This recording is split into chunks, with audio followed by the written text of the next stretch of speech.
नमस्कार, सुप्रभात। Mirror morning में आपका स्वागत है। मैं हूं आपके साथ प्रिया पांडे। आइए रुख करते हैं अब तक की सुर्खियों पर।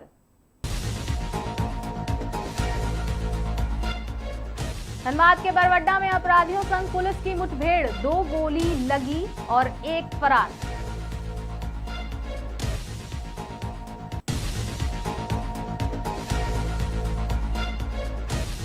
देवेंद्र महतो समेत छात्रों की भूख हड़ताल खत्म, मंत्रियों ने जूस पिलाकर अनशन तुड़वाया।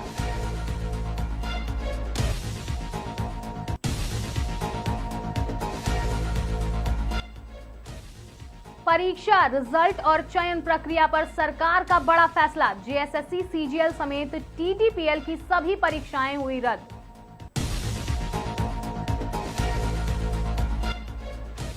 जेएसएससी विवाद पर भाजपा का बड़ा बयान, कहा टीडीपीएल की परीक्षाएं रद्द करना छात्रों के संघर्ष की पहली जीत।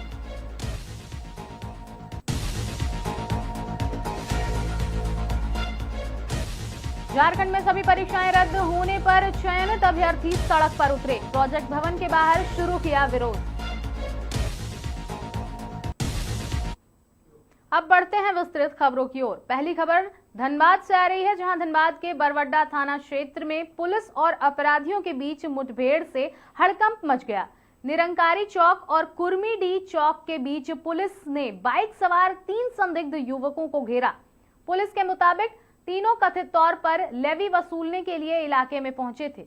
पुलिस को पहले ही इसकी सूचना मिल गई थी और गश्ती टीम संदिग्धों पर नजर रख रही थी। आमना सामना होते ही बदमाशों ने फायरिंग शुरू कर दी।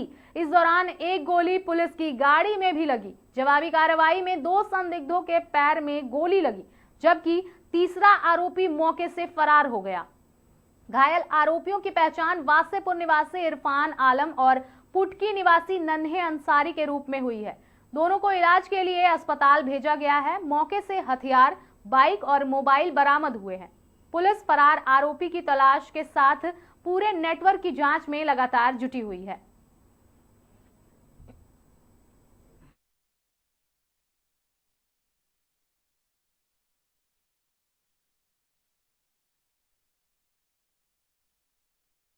बरवड्डा थाना क्षेत्र अंतर्गत निरंकारी चौक और कुर्मीडी चौक के बीच में थाना प्रभारी के द्वारा बताया गया था लगभग आधा घंटा 40 मिनट पहले कि एक मुठभेड़ हुआ है अपराधियों के साथ। अभी जो प्रारंभिक जानकारी मुझे मालूम हुई है उसमें है कि 3 लड़के थे। तीनों लड़के बाइक पर हथियार के साथ लेवी वसूलने के लिए यहाँ आए थे। किसी से उनकी डील चल रही थी। उसमें पहले से सूचना मिला तो यहाँ बरवड्डा थाने की टीम, गश्ती टीम थी, वो रेकी कर रहा था। तो उसी क्रम में दोनों आमने सामने जब हुए तो सामने से फायरिंग की गई जो गाड़ी पर लगी हुई है, और जवाबी कार्रवाई में पुलिस के द्वारा भी फायरिंग किया गया, जिसमें से 2 लोग को गोली लगी है और 1 भागने में सफल हुए हैं। अभी जो 2 लोगों को गोली लगी है उनसे पूछताछ करने पे एक का नाम इरफान आलम और दूसरे का नाम नन्हे अंसारी है। नन्हे अंसारी पुटकी का रहने वाला है, इरफान आलम वासेपुर का रहने वाला है। तीसरा जो भागा है अभी उसका नाम पता नहीं चल पाया है, उस पर भी एक टीम लगी हुई है। और अभी तक इतनी ही जानकारी है। ये लोग लेवी वसूलने आए थे, बाइक से थे 3 लोग। किससे लेवी सर लेने आए थे? कुछ वो सब डिटेल चुकी अभी तो इमीडिएट किसके लिए सर लेवी लेना है? ये जब स्पॉट पे लगातार पीछा चल रहा था तो ये फोन पे किसी से बात कर रहे थे, तो इमीडिएटली जो जानकारी मिली है ये फोन पे गोपी खान से बात कर रहा था। तो प्रिंस खान का भाई गोपी खान है, उसी के इशारे पे लोग कर रहे होंगे। तो गोपी खान के साथ ऑन दी स्पॉट बातचीत हो रही थी। इसका है, बाकी हम लोग डिटेल्स, अभी मोबाइल भी सीज हुआ है और डिटेल्स जानकारी जब मिलेगी। कोई आर्म्स हम लोग के पास मिला है सर? ये वहाँ मौजूद है और अभी डिटेल जब एफएसएल की टीम आएगी तो बाइक का थोड़ा चेक किया जाएगा, उसके बाद। बड़ी खबर राजधानी रांची से आ रही है, जहां झारखंड में लंबे समय से चल रहे छात्र आंदोलन के बीच बड़ी खबर सामने आई है।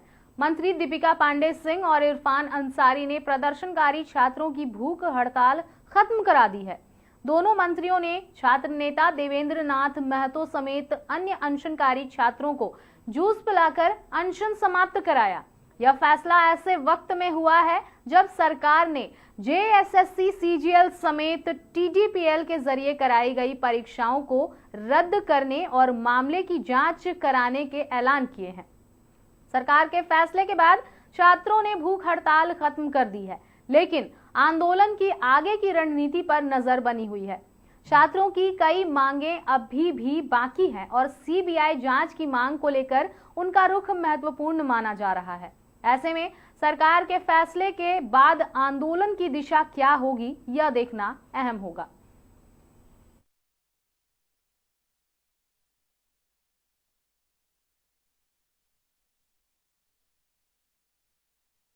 आज भूख हड़ताल के 16वें दिन अपने बहुत ही सम्मानजनक तरीके से अपना अनशन को समाप्त किया, जिसमें मुख्य रूप से झारखंड सरकार के दीदी दीपिका मैडम जी और हमारे माननीय विधायक जयराम महतो जी के संयुक्त पहल से अपना अनशन को आज स्थगित करते हुए जिस मांगों को लेकर के हम लोग संवैधानिक और शांतिपूर्ण तरीके से जो आंदोलन कर रहे थे, वो हमारे सारे मांग पूरी हुई और हम लोग आज अपना शांतिपूर्ण आंदोलन को स्थगित करने का घोषणा करते हैं। साथ ही साथ हम लोग आगे रिफॉर्म के लिए जो है उसके लिए संघर्ष करेंगे। लेकिन आज हम सरकार ने जो दिल दिखाया, इसके लिए झारखंड सरकार को, माननीय मुख्यमंत्री जी को, राहुल गांधी जी को तहे दिल से बहुत बहुत धन्यवाद देते हैं, क्योंकि आज जो डिसीजन लिया, यह डिसीजन आसान नहीं था, क्योंकि सीजीएल परीक्षा का नियुक्ति हो चुकी थी, ज्वाइनिंग हो चुका था, बहुत डिफिकल्ट था डिसीजन। कुछ छात्र गुहार लगा रहे थे सरकार से कि हम लोग जेन्युइन हैं। उस बीच में बहुत ही ईमानदारी पूर्वक निष्पक्ष जांच करते हुए, उन लोग का भी रास्ता निकालते हुए आज इतना बड़ा डिसीजन लिया। पूरा देश ही नहीं, पूरा दुनिया आज झारखंड सरकार का इस फैसला को सराहना कर रहे हैं और धन्यवाद और आभार। झारखंड में 23 दिनों से जारी छात्र आंदोलन के बीच सरकार ने बड़ा फैसला लिया है। मुख्यमंत्री हेमंत सोरेन ने जेएसएससी, सीजीएल समेत टीडीपीएल के जरिए कराई गई सभी परीक्षाओं और उनके नतीजों को रद्द करने का ऐलान किया है। सरकार ने साल 2014 से अब तक टीडीपीएल के जरिए कराई गई भर्ती परीक्षाओं में हुई कथित गड़बड़ियों की सीआईडी जांच के निर्देश भी दिए हैं।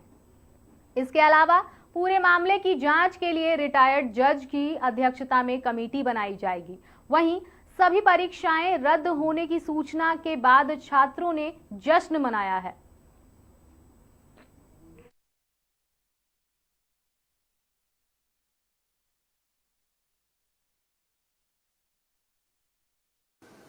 हम आगे बढ़ते हैं और जिस आत्मविश्वास के साथ आगे बढ़ते हैं,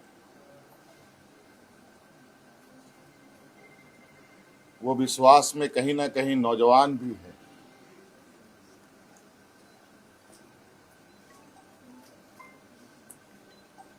और आपको पता है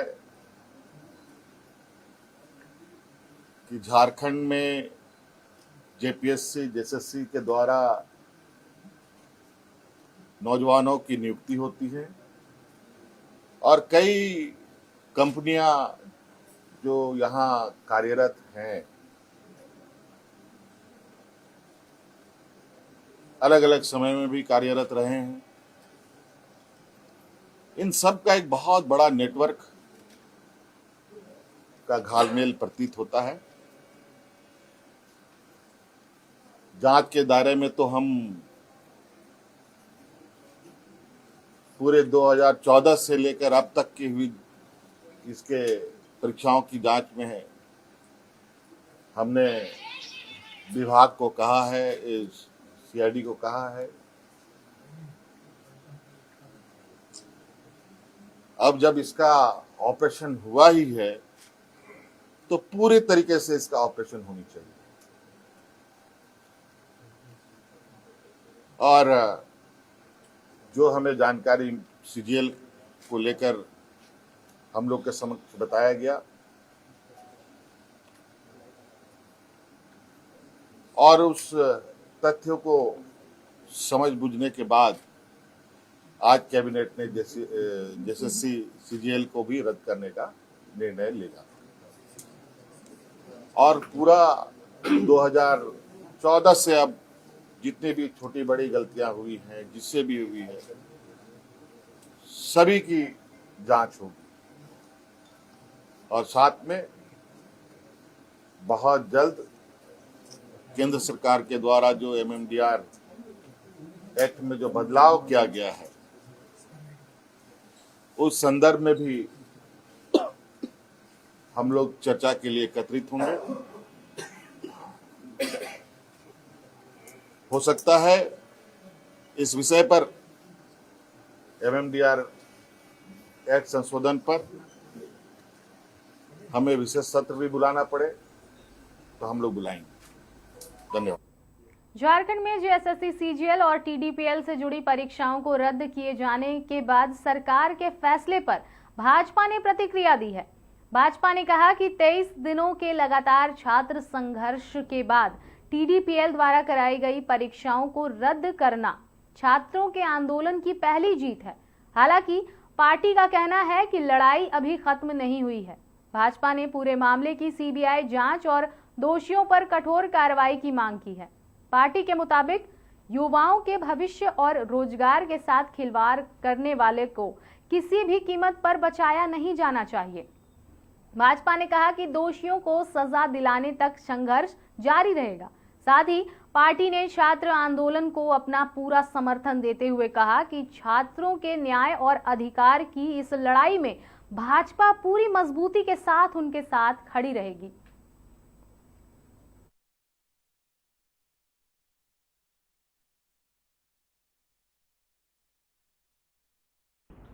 मित्रों नमस्कार, जोहार। आप सभी जैसा कि देख रहे हैं झारखंड राज्य में विगत 23 दिनों से हमारे हजारों हजार छात्र रांची के जयपाल सिंह स्टेडियम में आमरण अनशन करने का काम कर रहे थे और राज्य सरकार के द्वारा विगत 6 वर्षों से जो रोजगार छात्रों को मिलना चाहिए उन छात्रों से रोजगार को छीन करके दूसरे लोगों को पैसे पे नौकरियां बेचने का काम इस राज्य की सरकार ने किया था।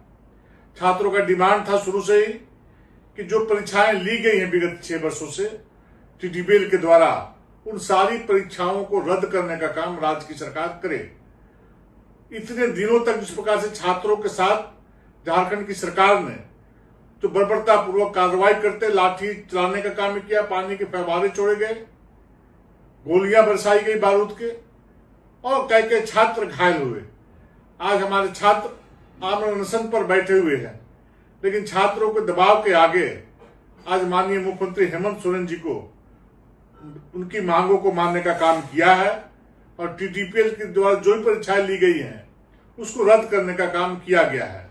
लेकिन साथ ही साथ छात्रों का डिमांड रहा है कि CBI जांच करा करके जो भी दोषी हैं उन पर कठिन से कठिन कार्रवाई हो, ताकि आने वाले दिनों में छात्रों के भविष्य के साथ कोई खिलवाड़ न कर सके।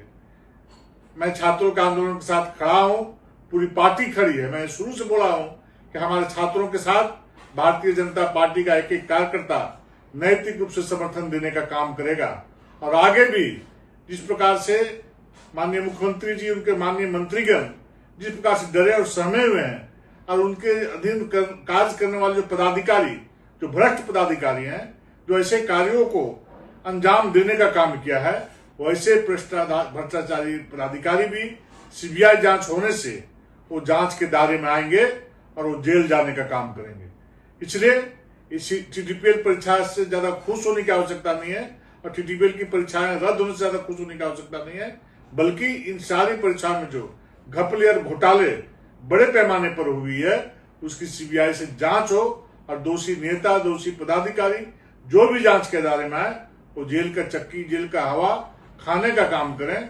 और समाज भी जानना चाहिए, छात्रों को भी जानना चाहिए, जो जनता की सेवा करने की सत्ता में जाते हैं वो सेवा नहीं करके वो मेवा खाने का काम करते हैं और छात्रों को रोजगार नहीं दे करके उसके साथ अन्याय अत्याचार करने का काम करते हैं, उसके रोजगार को छीनने का काम करते हैं और उसके रोजगार को छीन करके अन्य लोगों को पैसे में बेचने का काम करते हैं। चिरकुंडा नगर परिषद क्षेत्र में पेयजल संकट को लेकर सोमवार को दर्जनों महिलाओं और पुरुषों ने नगर परिषद कार्यालय का घेराव किया। आक्रोशित लोगों का कहना है कि 1 महीने से घरों में पानी नहीं आ रहा है, जिससे दैनिक कामकाज बुरी तरह प्रभावित हो रहा है। लोगों का कहना है कि पानी नहीं आ रहा, लेकिन विभाग द्वारा पानी का बिल नियमित रूप से भेजा जा रहा है। स्थानीय लोगों ने बताया कि इस समस्या को लेकर कई बार नगर परिषद को अवगत कराया गया, लेकिन अब तक कोई समाधान नहीं निकला। अधिकारियों की चुप्पी से नाराज लोगों ने हस्ताक्षर युक्त आवेदन नगर परिषद को सौंपा और चेतावनी दी कि अगर जल्द समाधान नहीं हुआ तो उग्र आंदोलन किया जाएगा। वहीं नगर परिषद अध्यक्ष सुनीता देवी एवं कार्यपालक पदाधिकारी प्रियंका कुमारी ने कहा कि मायथन रोड शंकर टॉकीज के समीप पुल निर्माण के कारण पेयजल पाइप क्षतिग्रस्त हो गया था। उसे बनवाया भी गया था, लेकिन पुनः पाइप क्षतिग्रस्त हो गया है, जिसके कारण समस्या उत्पन्न हुई। संबंधित अधिकारियों को निर्देश दिया गया है कि जल्द से जल्द पाइप को दुरुस्त कर पेयजल आपूर्ति बहाल की जाए।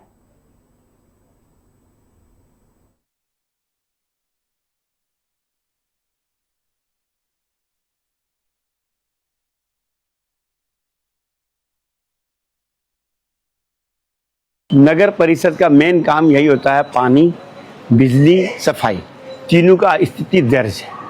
यहाँ पर पानी का टंकी आज कम से कम 20 साल 15 साल तक टूटा हुआ है, करेक्ट किया हुआ है, चल रहा। फिर 6 इंची पाइप में टंकी से पानी निकल रहा, पब्लिक को नहीं मिल रहा, लेकिन दूसरे जगह पाइप जा रहा, उसमें भी चोरी हो रहा रात दिन में, कोई फायदा नहीं। पब्लिक को यहाँ भी झूठा आश्वासन मिलेगा।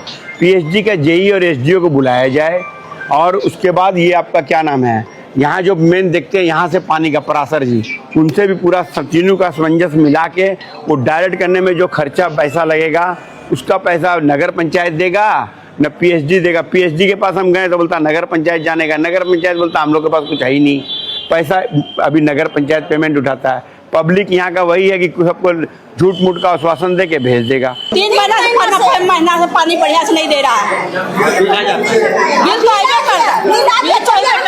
हर चीज लिख के देते, चेयरमैन को, पार्षद को बोलते हैं कि ये सामान नहीं है, वो सामान नहीं है। पानी 3 महीना से हम लोग को नहीं आ रहा। हर चीज का टैक्स लिया जा रहा है, हर चीज का कोई साफ सफाई कुछ नहीं होता। हम लोग क्या करें? बार बार का शिकायत करने आए, काम नहीं है, दे देगा हम लोग का काम। JKRR के पास टंकी है जो जर्जर स्थिति में है, उस पर PHED डिपार्टमेंट के द्वारा एस्टिमेट बनाकर भेज दिया गया है और उसे डिसमेंटल करने का भी प्रोसेस प्रक्रियाधीन है। और PHD डिपार्टमेंट द्वारा बात करने से पता चला कि वो जल्द ही हो जाएगा, परंतु अभी एक ओवरब्रिज बन रहा है चिरकुंडा से बाहर एरिया में, वहाँ से राइजिंग पाइप आता है, वो ओवरब्रिज बनने के समय किसी कारण टूट गई थी, जिसके वजह से हमारा जो वाटर सप्लाई है चिरकुंडा में वो अफेक्टेड था 1-2 दिन से। उसी के वजह से पब्लिक यहाँ पे आए थे और अभी PHD के इंजीनियर से मेरी बात हुई, उन्होंने कहा कि आज हम लोग इसे ठीक कर देंगे और परमानेंटली उसको रिपेयर कर देंगे कुछ दिनों में। आज रेलवे फाटक से शहीद चौक तक या नीचे बाजार तक कहीं भी पानी नहीं जा रही है। आज 1 महीना से पानी का प्रॉब्लम है। हम लोग सब देख भी रहे हैं, बोल भी रहे थे नगर पंचायत में कि हर जगह पानी का प्रॉब्लम है, पानी का माने प्रॉब्लम को सॉल्व किया जाए।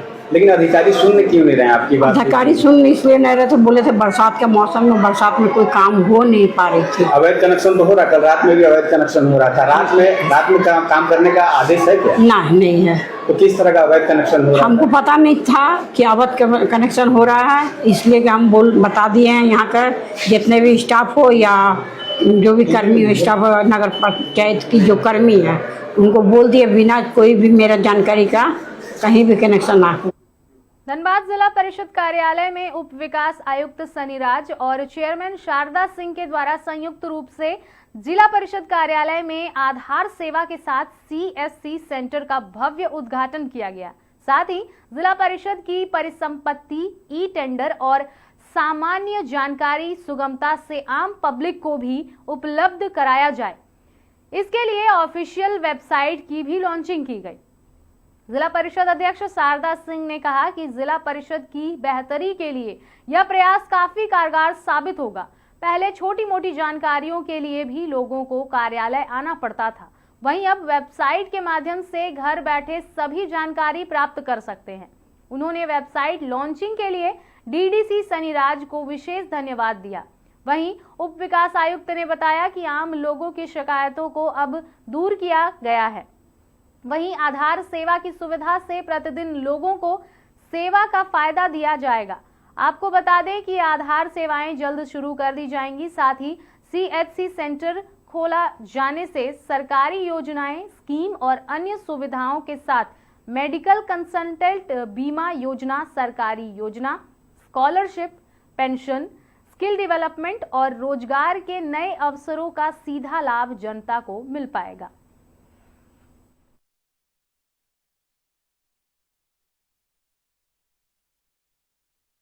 आज जिला परिषद धनबाद के परिसर में हम लोगों ने मॉडल CHC सेंटर का उद्घाटन जिला परिषद अध्यक्षा मैडम के हाथों से किया है और साथ ही वेबसाइट का भी हम लोगों ने उद्घाटन किया है। जिला परिषद वेबसाइट को लेकर पहले से भी बहुत डिमांड था और जब से मैं आया था तो उस समय से मैं लगा था कि वेबसाइट बन जाए। वेबसाइट बनने से एक ट्रांसपेरेंसी रहेगी, बहुत सारे डिटेल जो अवेलेबल थे जिला परिषद के पास लोगों को नहीं मालूम था या कभी कभी सदस्य को वो जानकारी नहीं मिल पा रही थी, तो इसी पे सारा डिटेल रहेगा। इसमें हर प्रकार का डिटेल, क्या कौन कौन सी स्कीम हम लोग की 15 फाइनेंस की या आने वाले 16 फाइनेंस की जो भी स्कीम्स रहेंगे उनका डिटेल रहेगा। आंतरिक स्रोत से हम लोग अगर कोई स्कीम्स कर रहे हैं उसका डिटेल रहेगा। जिला परिषद की सभी प्रकार की संपत्तियाँ, चाहे वो दुकान हो, हम लोग के मैदान हो, टाउन हॉल हो, IB हो या DPRC हो, उन सब की डिटेल्स रहेंगे। साथ ही अगर किसी भी धनबाद के वासियों को जिला परिषद किसी संपत्ति का बुकिंग करना है तो वो भी अब ऑनलाइन बुकिंग कर सकेंगे। तो इससे क्या होगा कि सारा कुछ डेटा सेंट्रिक रहेगा, मतलब जिसने पहले अप्लाई किया है उसकी पहले बुकिंग होगी, ताकि ऐसा कोई फेवरेटिज्म का जो पहले कंप्लेन था कि पहले ये आवेदन दे रहा है उस आवेदन को छुपा लिया जा रहा है, दबा दिया जा रहा है, तो इस प्रकार के जो कंप्लेन है वो अब नहीं आएंगे, उम्मीद है। और मॉडल CHC सेंटर हम लोगों ने स्टार्ट किया है। इससे ये बार बार ये आ रहा था कि ग्रामीण क्षेत्र जो जिला परिषद का अपना जुरिडिक्शन है वहाँ से बहुत सारे माननीय सदस्यों का भी था कि CHC की जो सेवाएं हैं वो हम लोग के एक ऑफिस में भी होना चाहिए, क्योंकि बहुत सदस्यों का था कि यहाँ पर लोग आते हैं तो बाकी सब जगह जाते हैं तो वहाँ भीड़ रहती है या फिर अन्य प्रकार की समस्याएं रहती हैं, क्योंकि जिला परिषद ग्रामीण क्षेत्र को रिप्रेजेंट करता है। तो यहाँ पर मॉडल CHC सेंटर हम लोगों ने स्थापित किया है और आने वाले टाइम में इसी को हम लोग आधार सेंटर में भी कन्वर्ट करने जाएंगे। अभी वो जो आधार सेवाएं हैं उसमें वो एग्जिस्टिंग वाले फ्रेमवर्क में वो आधार कार्ड जो है वो अपडेट कर सकता है। नया बनाने के लिए एक प्रोटोकॉल है, वो उसको हम लोग अभी कंप्लाई कर रहे हैं, फॉलो कर रहे हैं। जैसे ही उसका अप्रूवल हम लोग को मिल जाएगा तो नया आधार कार्ड भी यहाँ बन जाएगा, क्योंकि वो आप लोगों ने देखा होगा कि सरायटेला में एक आधार केंद्र है जिसपे बहुत भीड़ रहता है और बहुत सारे दूर दूर से ग्रामीण आते हैं जिनका लाइन जो है, कतार जो है रोड तक आ जाता है। तो उसी को ध्यान में रखते हुए हम लोगों ने जिला परिषद के सेंटर में एक आधार सेंटर खोलने का निर्णय लिया था। तो CHC से हम लोगों ने शुरुआत किया है और आने वाले समय में ये आधार की भी सेवाएं देगा। जी, आपको जब से हम लोग इस जिला परिषद में आए थे तब से हमारी ये बोर्ड में अक्सर आता था कि हमें ऑनलाइन होना चाहिए, पारदर्शी होना चाहिए, कि जिला परिषद के बारे में अगर कोई जानना चाहे तो उनका कोई ये नहीं था कि कितनी संपत्तियां हैं, कहाँ कहाँ दुकानें हैं, कहाँ कहाँ विवाह मंडप है या और भी चीजें थी। बार बार आकर के पूछा जाता था, लोग को कंप्लेन रहता था। और एक इसमें मामला आया था कि दुकानों का रेंट जमा नहीं हो पा रहा था क्योंकि किसी को 300 रुपए देना है और उनको निरसा से चलकर धनबाद आना है, तो जिसके कारण वो भी पेंडिंग रहता था। और बहुत सारे आरोप प्रत्यारोप हमेशा लगते थे कि अपने किसी करीबी को दे दिया गया है मैदान, बार बार एक ही लोग को मैदान मिल रहा है। तो इस तरह की जितनी भी समस्याएं थी या फिर जितनी भी शिकायतें थी वो इससे दूर हो जाएगा। आप घर बैठे अपने मोबाइल पे या फिर जो भी ग्रामीण क्षेत्र के लोग भी अगर जानना चाहें कि जिला परिषद की क्या क्या कौन कौन से दुकानें हैं, क्या क्या संपत्ति है, कहाँ कहाँ विवाह मंडप है या किसी मेंबर के बारे में जानना चाहें तो घर बैठे इस लिंक से जान सकते हैं। तो एक पारदर्शी रहेगी और जिला परिषद अब आपके हाथ में रहेगा, आपके फोन पे रहेगा। अब जब भी चाहें, इनके बाद जो आरोप प्रत्यारोप जिला परिषद पे अक्सर लगा रहता था कि कुछ पता नहीं चलता है, कई कोई आरोप लगाते थे कि किसी दुकान को दे दिया गया है, कभी आरोप था कि विवाह मंडप ऐसे दे दिया गया है, बहुत सारे थे, वो सब मुझे लगता है समाप्त हो जाएगा। और ज्यादा सदस्य के बीच में हो या ग्रामीण क्षेत्र से जो हम लोग चुन करके आए, अगर कोई लोग जानना चाहें कि जिला परिषद में क्या हो रहा है या उनके सदस्य कितने हैं, उनके क्षेत्र में कितनी पंचायत, वो आप सब कुछ आप इसके माध्यम। कहते हैं कि हर सिक्के के दो पहलू होते हैं, ठीक वही स्थिति आज राजधानी रांची में देखने को मिल रही है। झारखंड में JSSC, CGL और TDPL से जुड़ी परीक्षाओं को रद्द करने के सरकार के फैसले के बाद अब चयनित अभ्यर्थियों का विरोध शुरू हो गया है। झारखंड कैबिनेट की विशेष बैठक के बाद सरकार के फैसले के खिलाफ चयनित अभ्यर्थी राजधानी रांची स्थित झारखंड मंत्रालय यानी प्रोजेक्ट भवन के बाहर धरना और प्रदर्शन कर रहे हैं। अभ्यर्थियों का कहना है कि सरकार ने उनकी बात सुने बिना परीक्षा और चयन प्रक्रिया रद्द करने का फैसला लिया है। उनका आरोप है कि इस फैसले से उन अभ्यर्थियों का भविष्य संकट में पड़ गया है जिन्होंने परीक्षा पास करने के बाद चयन की प्रक्रिया पूरी की थी। अभ्यर्थी सरकार से फैसले पर पुनर्विचार करने और उनकी बात सुनने की मांग कर रहे हैं।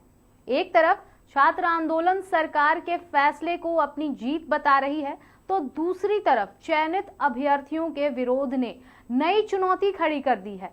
फिलहाल अब देखते हैं कि सीएम सोरेन के इस फैसले से क्या कुछ बातें सामने आती हैं और अभ्यर्थियों को, फिर चाहे वो चयनित हो या फिर वो परीक्षाओं के लिए तैयारी कर रहे अभ्यर्थी हो, सभी को न्याय मिल पाता है या नहीं।